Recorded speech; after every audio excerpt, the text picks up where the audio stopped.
Greetings. I have just watched an interview. Kuna mtu amenitumia link ya interview ya Egesa na ilikuwa na jamaa fulani anaitwa Japhet Nyakundi, anajiita MP wa Kitutu. Na unajua watu wengi wanasema vitu nyingi juu yangu, si lazima ni jibu. Lakini katika hii haswa nimeona lazima nifanye hii video nijibu. Kitu ya kwanza, Japhet Nyakundi, member of parliament of Kitutu. Nikuulize kwanza Japhet, kabla sijaongea yale ambayo nataka kuongea. Sisi ambao tulikuwa katika election ya 2022 tunajua ya kuwa hiyo kiti ya Kitutu hata haungepata kama si Silvanus Osoro. Sisi ambao tunaelewa siasa na mwenye tulikuwa pale, tunajua kabisa wewe hata hiyo kiti ya Kitutu haungepata kama si yule jamaa anaitwa Silvanus Osoro whip. Tunajua kuwa hata hii nomination ambayo unashinda ukisema when you are nominated, hata hiyo nomination wewe haungeionea mahali. Wewe ni mtu ambaye haungekuwa mahali popote kisiasa. Ni Osoro tu alikusaidia. Hiyo tunaelewa. Kwa hivyo ningetaka kwanza wangwana wengine waelewe that hata hiyo position ambayo unashikilia unaongea sasa unatukana watu. Sisi tunajua kuwa hiyo si kiti yako. Tunaelewa. Kitu ya pili Japhet, if I was a petty person, kama ningekuwa yule ambaye hana vitu za kufanya, yule ambaye anatafuta relevance kutoka anything and everything, if I was as petty, nikipata waziri anajaribu kukono watu naenda na mshtaki. Nikipata kuna vitu ambavyo vinyafanyika kinyume cha sheria ninaenda ninasema mbona muangalie. Hata ninaandika hapo kwa WhatsApp group nyingi. Ndio nimekanyaga watu wengi. Na kuna mahali umesema ati fidelity to the party. Hakuna mahali ambapo utaweza kunominate mtu atumwambie because you are a nominated member of county assembly or a nominated MP in the National Assembly or a nominated senator.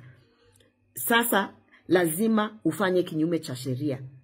Being nominated or not nominated does not mean that you stop being a law-abiding citizen.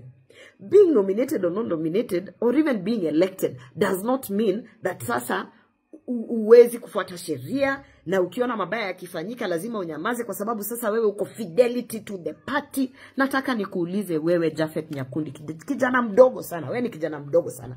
Wewe hata si kijana nafaa nishughulike na wewe. Wewe ni kijana nafaa niachie kijana wangu 17 year old a deal na wewe. Sababu wewe ni kijana mdogo sana. Nataka nikuulize Japhet, hiyo fidelity to the party ndio unasimama ukiona wa Kenya wanapigwa risasi, innocent Kenyans. Sasa you are fidelity to the party.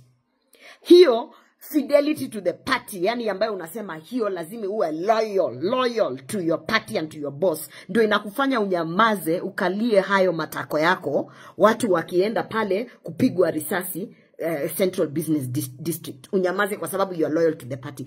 Loyalty to the party, does that mean that you set aside all your principles, your dignity, because now you are loyal to the party? That's what you're trying to tell Kenyans. Ati nominated hakuna mahali anafaa kuunga. Mimi ni mama ya watoto, my friend. Mimi si kijana kama wewe. Mimi ni mama ya. And you know the sad thing about it is that in that food chain of those who are running up and down picking tenders, wewe hata tenders za 6 million unanyimwa. That is the sad reality of it. Hata heri ungekuja ukae na sisi ambao hakuna tenders zenye tumewahi kufuatilia ama kupewa na hii serikali. You are a coward.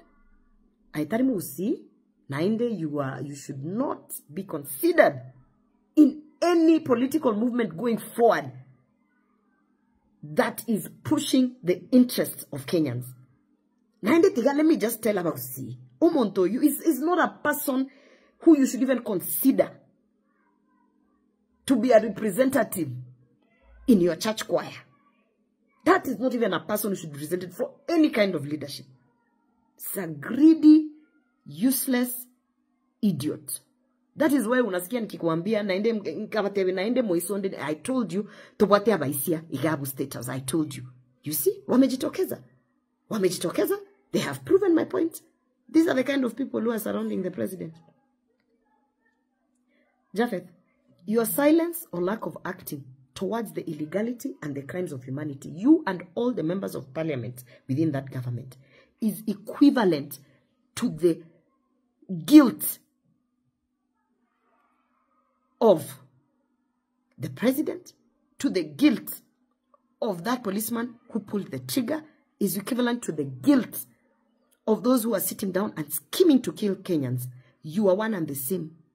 Your silence towards all the wrong things that have been happening, including the sexual harassment, is equivalent to the guilt of a rapist. You're equivalent to a rapist. That is who you are, Omuisia.